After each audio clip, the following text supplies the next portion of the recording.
कर्मों का फल कैसे मिलता है। एक बार देवर्षि नारद अपने शिष्य तुमरु के साथ कहीं जा रहे थे। गर्मियों के दिन थे। एक प्याऊ से उन्होंने पानी पिया और पीपल के पेड़ की साये में जा बैठे। इतने में एक कसाई वहां से 25-30 बकरों को लेकर गुजरा। उसमें से एक बकरा एक दुकान पर चढ़कर मोठ खाने लपक पड़ा। उस दुकान पर नाम लिखा था सगाल चंद सेठ।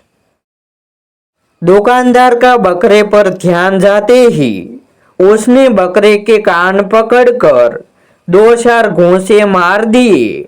बकरा बे बे करने लगा और उसके मुंह में से सारे मोठ गिर पड़े। फिर कसाई को बकरा पकड़ाते हुए कहा, जब इस बकरे को तू हलाल करेगा तो इसकी मुंडी मेरे को देना, क्योंकि यह मेरे मोठ खा गया है। देवर्षि नारद ने जरा सा ध्यान लगाकर देखा और जोर से हंस पड़े। तुमरु पूछने लगा, गुरुजी आप क्यों हंसे? उस बकरे को जब घूंसे पड़ रहे थे तब तो आप दुखी हो गए थे, किंतु ध्यान करने के बाद आप हंस पड़े। इसमें क्या रहस्य है? नारद जी ने कहा, छोड़ो भी, यह तो सब कर्मों का फल है, छोड़ो।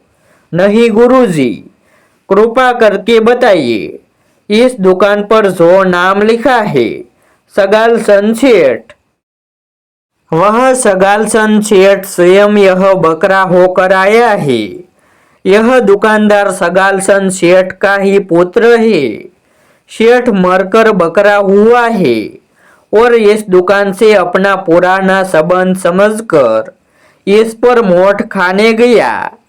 उसके बेटे ने ही उसको मारकर भगा दिया।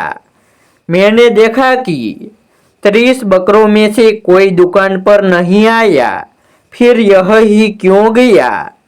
इसीलिए ध्यान करके देखा तो पता चला कि इसका पुराना संबंध था। जिस बेटे के लिए सगाल चंद सेठ ने इतना कमाया था, वही बेटा मोठ के 4 दाने भी नहीं खाने देता और गलती से खा लिए है तो मुंडी मांग रहा है पिता की। इसीलिए कर्म की गति और मनुष्य के मोह पर मुझे हंसी आ रही है कि अपने अपने कर्मों का फल तो प्रत्येक प्राणी को भोगना ही पड़ता है और इस जन्म के रिश्ते के नाते मृत्यु के साथ ही मिट जाते हैं, कोई काम नहीं आता। ऐसे ही नए वीडियो देखने के लिए हमारी YouTube चैनल सब्सक्राइब करें, वीडियो को लाइक करें और शेयर करें।